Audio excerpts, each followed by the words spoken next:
Now, the main enemy is Freemasonry. Freemasonry claims it tries to make good men better men, and it accepts only men of high moral character, and it's an educational religious society. They seek to improve the community.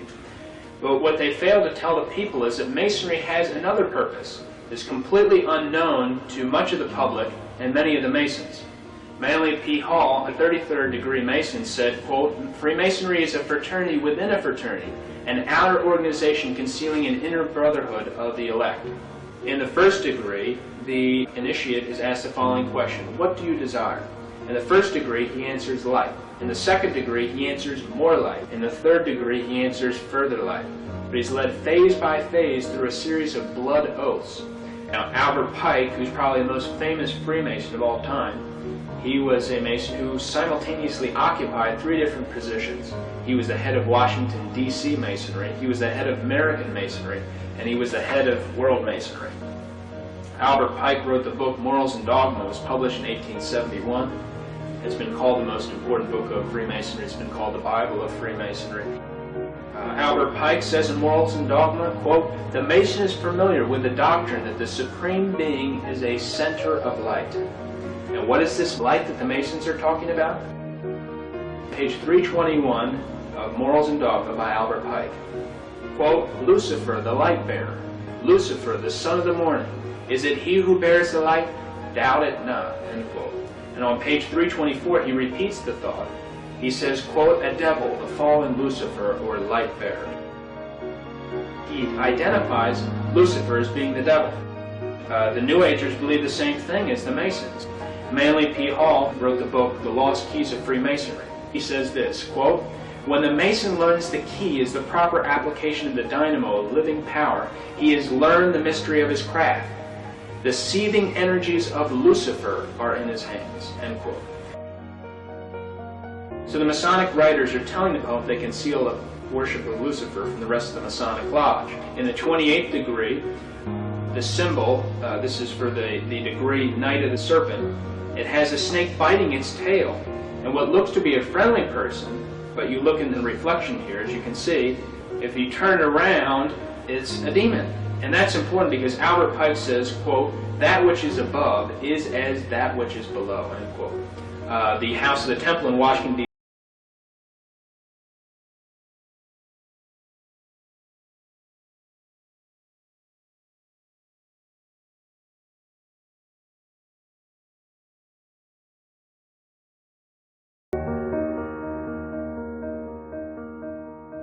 In the book called The History of Freemasonry, quote, "This star represents good when represented with 1 point upward." And the page reads on, quote, "But when turned with 1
Well, in the French case, they organised a huge exhibition in Paris on the evils of Freemasonry as a conspiracy.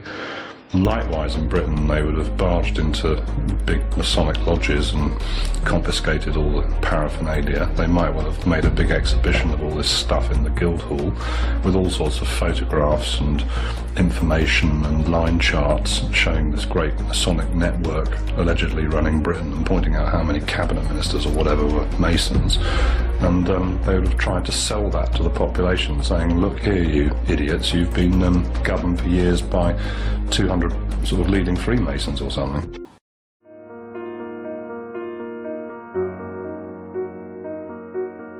The Masons also use a Masonic timetable system. They don't use AD, they use AL. AL is their standard of calendar system. It means Anno Lucis, and that means in the year of light. It could also be interpreted to mean in the year of Lucifer.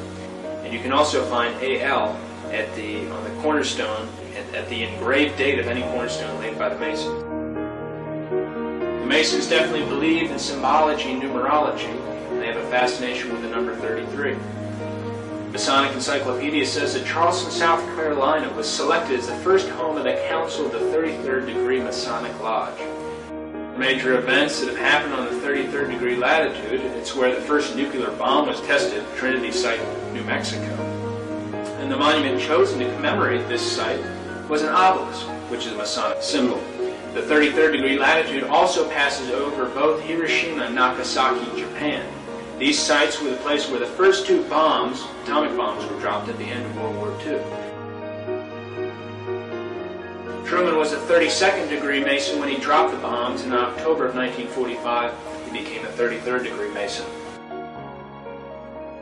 But the most astonishing incident that has occurred on the 33rd degree latitude of the map is that it passes over the city of Dallas, Texas, where on November the 22nd, 1963, JFK was assassinated.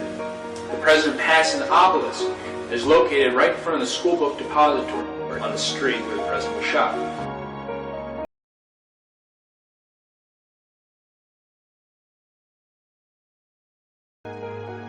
But what we know as Freemasonry came most recently from the Order of the Knights Templar movement in the 1300s. Actually came before that, in the year 43 AD, from a group called the Mysterious Force. That's actually where Freemasonry came from. And this following information is from a book called The Origin of Masonry.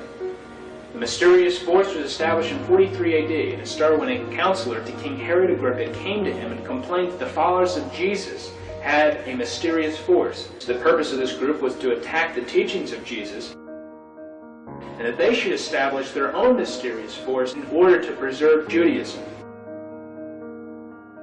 King Herod Agrippa said, quote, "We will use the hammer because it was used to nail Jesus' hands and feet. Every session will be opened by striking the hammer 3 times, end quote." And you notice that judges have the hammer to bring order to the court.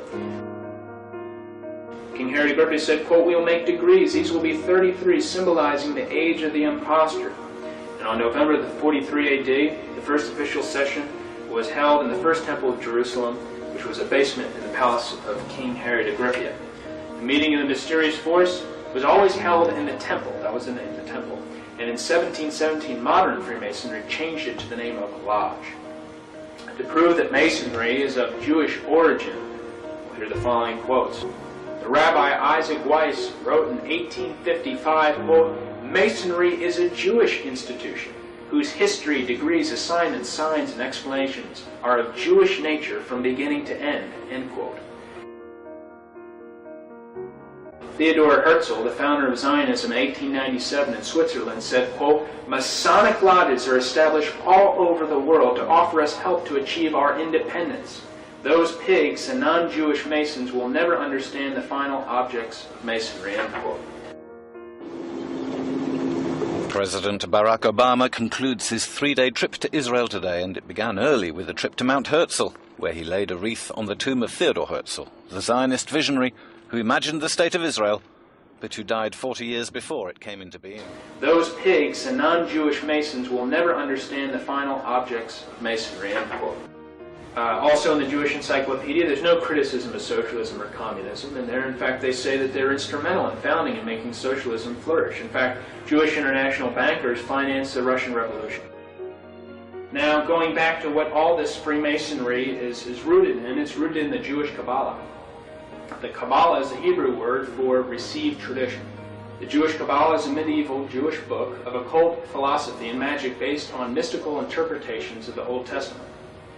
Kabbalah is important with magicians, sorcerers, witches, Satanists, as well as Masonic philosophers. And all the things I just mentioned that are rooted, talked about Freemasonry, gets back and is rooted in the Jewish Kabbalah. The book Morals and Dogma has 65 pages dealing with the Kabbalah. Page 741 of Morals and Dogma says this, quote, Masonry is a search for light. That search leads directly back to the Kabbalah.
What is your problem?